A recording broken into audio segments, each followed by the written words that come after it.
Break के बाद एक बार फिर से आपको खुशामदीद कहते हैं। डेंगू के हवाले से हम बात कर रहे हैं। डॉक्टर साहब, ब्रेक पे जाने से पहले जुल्करनैन राना जो कि हमारे सीनियर जर्नलिस्ट हैं, वो बात कर रहे थे कि ये जो मच्छर के काटने से बीमारियां होती हैं, इनके सिम्टम्स मिलते जुलते होते हैं। फिर वो टेस्ट पे उन्होंने क्वेश्चन मार्क लगाया और फिर उन्होंने इन सारी चीज़ों को रिसर्च से जोड़ा।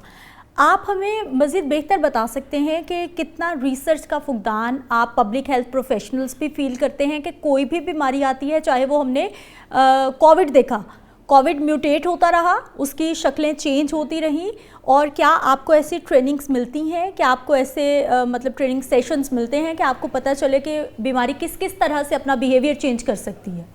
जी बिल्कुल ठीक कह रहे थे भाई जी। चीज़ें ना मॉडिफाई होती जा रही हैं। पहले पैनाडॉल से काम चल जाता था, लेकिन अब पैनाडॉल से भी इतना काम नहीं चलता। तो हम एक चीज़ दे रहे हैं ना, तो मच्छर भी सियाना ही है, साफ ज़हर है, तो उसको पता चल जाता है कि ये चीज़ असर करते हैं। वो अपने जिस्म में इस तरह की चेंजेस लाता जा रहा है, तो वो इतना फिर ज़्यादा असर वगैरह नहीं करती। तो दूसरी ये बात कि अलामात क्या है। अलामात ये है कि शुरू में हेडेक होता है, तो फीवर होता है, रेट्रो ऑर्बिटल पेन होता है। रिसर्च का फुकदान हाँ, है? रिसर्च के बारे में आप बता रहे हैं। रिसर्च ये है कि प्राइवेट में बिल्कुल भी रिसर्च नहीं है। लाहौर के जो मेनली इधर शहर के बड़े इदारे हैं, इनमें थोड़ा बहुत हो तो हो, लेकिन जो पेरिफेरी में है बिल्कुल भी नहीं है इस तरह का। वो लोग तो सिर्फ ये है कि खुद भी डरे बैठे हैं कि पीएचसी का राउंड ना हो जाए, हमारे पे कुछ इस तरह का ना हो जाए, सील ना कर जाए। तो वहाँ बिल्कुल भी रिसर्च का नहीं है। अलबत्ता गवर्नमेंट में थोड़ा ये है, क्योंकि गवर्नमेंट का चेक एंड बैलेंस थोड़ा अच्छा है प्राइवेट की निस्बत। अच्छा डॉक्टर साहब, हेल्थ प्रोफेशनल्स जो हैं वो जैसा वो बता रहे थे कि बहुत सारी बीमारियों के सिम्टम्स जो हैं वो मिलते जुलते हैं, जो कि मच्छर के काटने से फैलती हैं। तो क्या हमारे जो डॉक्टर्स हैं उनकी ट्रेनिंग्स में भी कहीं ना कहीं कमी है कि वो टेस्ट रिपोर्ट्स देखते हैं, वो अगर प्लेटलेट्स कम है, ज़्यादा हैं, और वो बुखार में जो है वो आपके बॉडी के जो सेल्स हैं, वाइट सेल्स हैं, वो अप एंड डाउन फ्लक्चुएशन आ जाती है, और वो हर बुखार को डेंगू में या फिर हर बुखार को एक वो जो सर्च चली हुई होती है उसी के साथ ही जोड़ देते हैं? ऐसा हो सकता है, एरर हो सकता है ये? जी बिल्कुल होता है। जब एक चीज़ का ब्रेक थ्रू हो जाता है, जब आजकल जैसे डेंगू का हुआ है, तो ज़्यादा सस्पिशन फिर हम डेंगू ले जाते हैं। बेसिकली फिर जो अलामात मिल रही हो और हमारे पास कोई डायग्नोसिस ना बन रहा हो, तो फिर हम डेंगू की तरफ जाते हैं। उसमें यह है कि हम CBC हमने ऑलरेडी कराया होता है, जिसमें प्लेटलेट काउंट कम आ रहे होते हैं। उसके बाद डेंगू NS1 भी हम करा लेते हैं। उसके अलावा मेन जो है फिर हम सैंपल्स की साइन एंड सिम्टम की तरफ जाते हैं। तो ज़रूरी नहीं है कि वो डेंगू हो, लेकिन क्योंकि वो उसका एक ब्रेक थ्रू चल रहा होता है, तो फिर हम उसको डेंगू में सस्पिशन ले देते हैं। ठीक। तो अच्छा, बेहतर यही होता है कि उसको हम डेंगू के हिसाब से ट्रीटमेंट करें, क्योंकि ये है कि फिर काम ज़्यादा आगे चला जाए तो फिर वो कहते हैं ना, अब पछताए क्या हो जब चिड़िया, मतलब एक it is never too late to mend वाली बात हो गई। तो हमें जल्दी फिर उसको इस हिसाब से ट्रीटमेंट दे देना चाहिए। अच्छा भट्टी साहब, ये जो जुल्करनैन राना भी बात कर रहे थे और डॉक्टर साहब ने भी बात की है, आपका क्या पॉइंट ऑफ व्यू है? ये बहुत सारे एरर्स हैं जो कि हमें अभी तक ये बता रहे हैं। बेशक हम अंडर डेवलपिंग कंट्री हैं, लेकिन उसके बावजूद 47 से लेकर आज तक यहाँ पर जितनी भी हुकूमतें आई हैं, उन सबके मंशूर का हिस्सा था हेल्थ और एजुकेशन। उसके बावजूद हेल्थ का ये हाल है। अच्छा जेल में ये है कि जिस मुल्क की हेल्थ और एजुकेशन ठीक नहीं होगी, उसकी तरक्की, अगर आप कह रहे हैं कि बहुत तरक्की कर रहा है, तो वो फिर ये सिर्फ खामो ख्याली होगी। ये सही बात नहीं है। जैसे डॉक्टर साहब फरमा रहे हैं, जैसे आपने कहा है, जुल्करनैन राना कह रहे थे, वाकई फुकदान है, रिसर्च का फुकदान है। डॉक्टर्स का ये हाल है, जैसे ये डॉक्टर साहब फरमा रहे हैं, मैं चूँकि हम मुसलसल विजिट करते हैं बड़े हॉस्पिटल्स का, तो वहाँ ये कि एक जो जैसे एक PGR होता है, पोस्ट ग्रेजुएशन रेजिडेंस, उसकी रेजिडेंसी है 4 साल की। तो उसने जो फर्स्ट 6 मंथ हैं, उसने 48 घंटे ड्यूटी करनी है।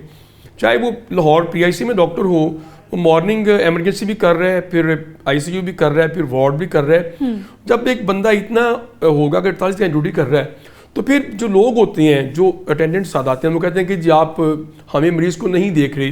जैसे ये बहुत से ऐसे देखे गए हैं कि मैं हॉस्पिटल लाहौर में जो एक एमरजेंसी है, 2 करोड़ की आबादी है लाहौर की, एक बड़ा हॉस्पिटल है, तो वहाँ एक पेशेंट आया जिसकी एक को फ्रैक्चर माइनर सा हो गया है और एक हार्ट अटैक के साथ है। तो उसको पहले देखेंगे जो हार्ट अटैक है, जो मर जाएगा, तो लोग क्या करते हैं, जो साथ उसके होते हैं, वो कहते हैं कि जिनको डॉक्टरों को मतलब मार भी पड़ती है, गालम गलोच भी देखी गई है, इसीलिए जो YDA ने पिछले बहुत सालों से काम किया है, तो उस तरफ जो लोगों का, गवर्नमेंट का ये ध्यान नहीं कि डॉक्टर्स को कुछ करना है, डॉक्टर्स को भी फैसिलिटेट करना है।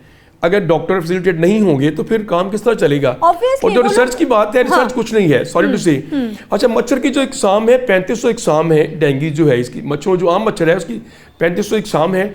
और जो मादा जो है वो खून चूस के अंडे देती है, और जो नर है वो फलों फूलों का खून चूस के जिंदा रहता है। अब जब ये डेंगू का एक वार होता है, जैसे रियाना ज़ारा फरमा रहे थे कि जी उसमें गोनिंग का भी है, रेबी का भी वायरस उसमें है, ठीक है जी, वो 3-4 चीज़ें, मलेरिया भी है।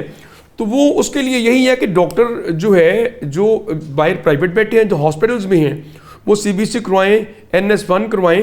और अच्छा, यहाँ होता क्या है, जैसे मैंने पहले कहा था कि हर घर में एक हकीम, एक डॉक्टर है, वो कहते हैं जी पत्ते लें पपीते के, उनसे आप ठीक हो जाएंगे। कोई कहता है जी बकरी का दूध पिला दें, उनसे आप ठीक हो जाएंगे। अब मेडिसिन कोई नहीं ले रहा।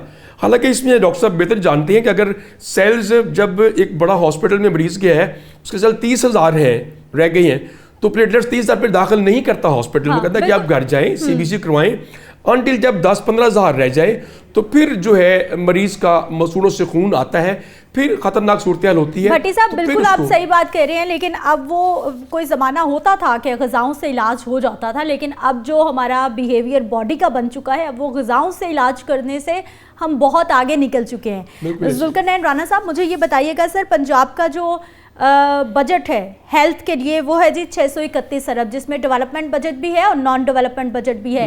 क्या ये पंजाब के लिए इनफ है? क्या हम अपने मरीजों को मुनासिब सहूलियात दे सकते हैं? क्योंकि इस वक्त जो सरकारी अस्पतालों की सिचुएशन है वो ये है कि बुखार की दवा भी जो अस्पताल क्लेम करता है कि हम आपको दे रहे हैं, वो भी मरीज बाहर से ला रहा है, सिरिंजेस बाहर से लाई जा रही हैं, हर तरह की दवाएं बाहर से आ रही हैं, मरीज खुद खरीद रहे हैं। आपने बड़ा संजीदा टॉपिक छेड़ दिया है, और अगर इस पर हम बात करने लगे तो हमें मेरा ख्याल है 2 से 3 घंटे चाहिए होंगे, क्योंकि लेकिन हमारे पास राना साहब 2 से 3 मिनट हैं, तो इसलिए समराइज करना है आपने। देखिए, जो बजट आपने बताया है ना, वो बिल्कुल इतना बजट दिया गया था, लेकिन अभी चूंकि कैंसर हॉस्पिटल भी बन रहा है और इसके साथ कुछ बजट जो है वो निकाल भी लिए गए हैं। जैसे सेंट्रल परचेज होती थी मेडिसन की, उसको भी जो बजट दिया गया था उसमें से भी 70 करोड़ निकाल दिए गए। कैंसर की पेशेंट को नहीं मिल रही दवाइयाँ, और जो दवाइयाँ हॉस्पिटल्स टीचिंग खरीदते थे वो भी नहीं टाइम पर खरीदी गई। तो ये एक ऐसा संगीन मसला बन गया हुआ है कि जो दांत, वो कहते हैं ना हाथी के दांत खाने के और हैं और दिखाने के और हैं। तो बस हम इस पर मैं आपको बताऊं कि मेरी ख्वाजा जो हैं वो इमरान अजीज साहब से भी बात हुई है, और जो सेक्रेटरी हैं नादिया साकिब, उनसे भी बात हुई है। जो डेंगू का आपने टॉपिक निकाला है, हमने उनसे 12 दफ़ा एक बात बताई कि चूंकि हम तमाम हॉस्पिटल्स पर रोजाना की बुनियाद पर हमारा वहाँ पर उठना बैठना है, पेशेंट के साथ भी, प्रोफेसर के साथ भी, डॉक्टर, VC, प्रिंसिपल, सबके साथ, तो हमने जो इस बार पेशेंट देखे हैं ना, उसमें डेंगू के लोग कम देखे हैं, टाइफाइड के ज्यादा देखे हैं। अब मेरी ये बहस भी 1-2 बार जो सीनियर अफसरान हैं उनसे भी हुई कि भी आप लोग डेंगू के काउंटर्स बना देते हैं, जो टाइफाइड इतना ज्यादा फैल रहा है जिसमें मौत भी।